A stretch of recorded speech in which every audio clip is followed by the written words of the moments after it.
რაც შეეხება იმას თუ რატომ ვაგინებ ოპოზიციის გარკვეულ წარმომადგენლებს და შეურაცხყოფელი სიტყვებით რატომ მოვიხსენიებ.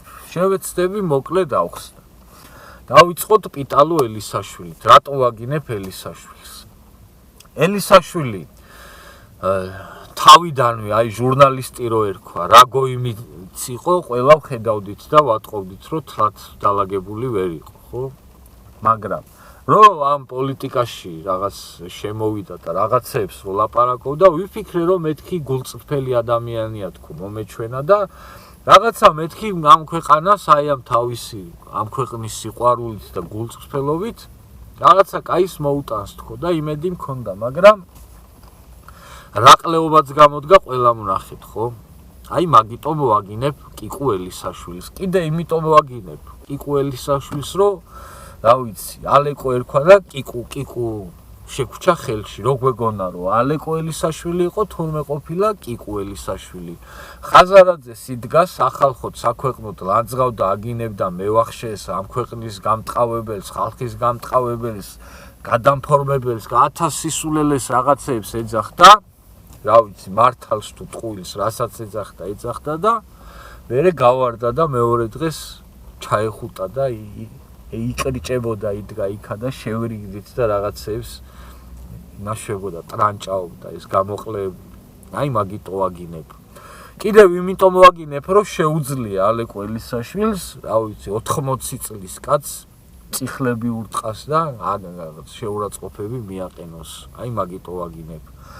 კიდე იმიტომ ვაგინებ, რომ ყალბი არსებაა და აი რაღაცა აი რო ვიძახი, არ მინდა ამდენი გინება, მაგრამ რო ვიძახი, ყლეობა არსება არის თქო, ეგ არის. ომი რო დაიწყო უკრაინაში, გაიქცა უკრაინაში, რომ ვითომ უკრაინელ ხალხს გვერდში უნდა დადგომოდა და წერ რუსებთან უნდა ეომა, 2 კვირა თუ 2 თვე იქ ისელფავა, რა ვიცი, რაღაცები რააკეთა ხუიოზნაით. მერე ჩამოვიდა, მიატოვა იქ თავისი თანამებრძოლები და უკრაინელი ხალხი და უკრაინა გამოექცა ტერს და აქ ჩამოვიდა და პარლამენტში მდინარაძეს მიეპარა, იმდენად არაკაცია, მიეპარა და რუსოო და ჩაარტყა. შედედამოწყნულო თუ ამ რუსებთან ომი გინდოდა და თუ ამ რუსებს ესე ვერ იტანდა, იქ არ იყავი, რას გამორბოდი. თუ რუსებთან ომი უნდოდა, იქ იყო და ეომა, მაგრამ მაგას ომი კი არ უნდოდა, ტრაკის თამაში უნდოდა რა, აი ტრაკის მოთამაშე რაღაცა ყლეობა არსებაა და იმიტომ ვაგინებ.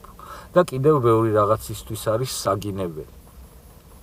მაგრამ კარგია, რომ ადრე გამოამჟღავნა თავისი თავი რა ფარჩაკიც არის. კიდევ ვის ვაგინებ? ჯაფარას ვაგინებ, გირჩი ჯაფარიძეს ვაგინებ და საგინებელია ეგაც. გირჩი ჯაფარა ყველაზე უფრო მეტი საგინებელი ეგ არის. ეს ზურაბ გირჩი ჯაფარიძე არის ის ადამიანი, ვინც ახალგაზრდებს უმახინჯებს ფსიქიკას და აზროვნებას და ტრენინგებს უტარებს და აჯერებს იმას, რომ თურმე უზრდელობა ყოფილა გამოხატვის თავისუფლება. ეუბნება, რომ მიდიო, მიადექი, აგინეო, ლანძღე, რაც გინდა ის ეძახე, რაც გინდა ის დააბრალეო, რა სიტყვაც გინდა ის უთხარიო, როგორც გინდა ისე აგინეო, ეს ყველაფერი არის გამოხატვის თავისუფლებაო და აი დემოკრატიის რაღაც უზენაესი გამოვლინება ყოფილა, ხო და თუ ეგრეა, აი მაგ ჩახდილ ყლეობა ჯაფარიძეს მოუტყან გულით საყვარელი, თუ მოსულა და გამოხატვის თავისუფლება. მაგის დედაც მოუტყან მე. დანარჩენი კიდევ ვის ვაგინებ, რა ვიცი. ყველა ხოშტარიას რო ვაგინებ, რატო ვაგინებ? სხვებს ეძახის რუსებს და თვითონ არის დიპლომიანი რუსი ეს დედამოწყნული და დღემდე რუსეთის ფედერაციიდან ერიცხება მის ოჯახს ფულები და აი მაგიტომ ვაგინებ. ვიღაცეების ფულებზე ლაპარაკობს, ვიღაცეებს ეძახის გაყიდულებს, ვიღაცეებს ეძახის რუსებს და ყველაფერი აი ეგ არის თვითონ ტიპი. ფაქტებით თან, ისე კი არა მოლანდებებით და აღქმებით, როგორც თვითონ უყვართ საუბარი, არა, ფაქტებით და აი მაგიტომ ვაგინებ. კიდევ აი ამ კოლექტიურ ნაცებს იმიტომ ვაგინებ დედას და იმიტომ მაგათი დედა მოვტყან, რომ ეგენი არიან ის ძალა, რომელიც ქართველს უპირისპირებს ქართველს და რომელიც ცდილობს, რომ ჩვენი საზოგადოება უკიდურესად დაუპირისპიროს ერთმანეთს. აი ეს კოლექტიური ნაცები თავის ამომრჩეველს აჯერებენ და თავში უდებენ იმას, რომ ისინი არიან ყველაზე უფრო პატრიოტები, ყველაფერში მართლები, შეუცდომელები, ყველაზე უფრო ნიჭიერები და ამ ქვეყნის მომავალი და ამ ქვეყნის ხსნა და გადარჩენა ერთადერთი არიან აი ეგ მათი მხარდამჭერები და თვითონ როგორც პოლიტიკური ძალა. ხოლო ყველა დანარჩენი, ვინც მათი მხარდამჭერი არ არის და ვინც მათ მხარეს არ დგას, ყველას დანარჩენს ეძახიან პუტინის შნირებს, ამ ქვეყნის გამყიდველებს, რუსებზე ტრაკის მიმცემებს, მოღალატებს და რაღაცა ბნელებს, გოიმებს, ხიხოებს და 1000 სისულელეებს. ეს ადამიანები პირდაპირ მათი პატრონების დავალებით და გაწერილი გეგმის მიხედვით მოქმედებენ. და ეს უბრალოდ ისე შემთხვევით არ ხდება.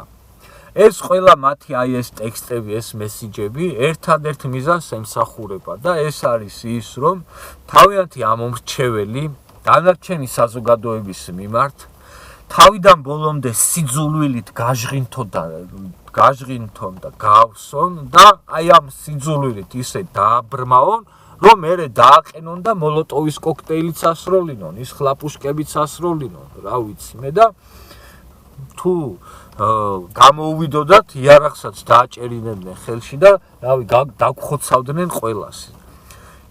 ეს ყველაფერი ემსახურება იმას, რომ თავიანთი ამომრჩეველი ისე დაებრმავებინათ სიძულვილის დანარჩენი საზოგადოების მიმართ, რომ კითხვა არ გასჩენოდათ საქმეზე რომ მიდგებოდა, ისე ამოვეწყვიტეთ ყველა. მაგრამ ეს ყველაფერი საქართველოში ერთხელ უკვე აი ეს სპეცოპერაცია ჩაგვიტარეს ქართულებს 90-იანებში, როცა რაღაცა ზვიადისტებად და აქეთ დანარჩენი საზოგადოებად გაიყო ეს ქვეყანა და როცა ადამიანებს რაღაცნაირად შეაძულეს ერთმანეთი ის ზვიადისტია, აი მაგის დედა ზვიადისტების ის დედა მოუტყან, იმისტების დედა მოუტყან, ამისტების და ერთმანეთს დავდევდით ქართველები, ხოცავდით, ცოფიანებივით და გვიხაროდა და რაღაცა გაუგებარ გამარჯვებებს ვზეიმობდით ერთმანეთზე. და აი ამ ყველაფრის შედეგებს დღემდე ვიმკით ჩვენი საზოგადოებაც და ეს ქვეყანაც. ქართველების დაპირისპირება ქართველების გარდა ყველას აწყობს. და სწორედ ეგ იყო გარედან მიღებული დავალებები, რომ აი აქ აი ამ აგენტურულ ძალებს ყველაფერი გაეკეთებინათ იმისათვის, რომ საზოგადოება გაეჟღინთა ერთმანეთის სიძულვილით და ერთმანეთთან ისე დაეპირისპირებინათ, რომ აი ეს რაღაცა საშინელება დაეტრიალებინათ, რომ ერთმანეთი გვეხოცა და ამით ყოფილიყავით ბედნიერები. აი ამიტომ ვაგინებ დედას.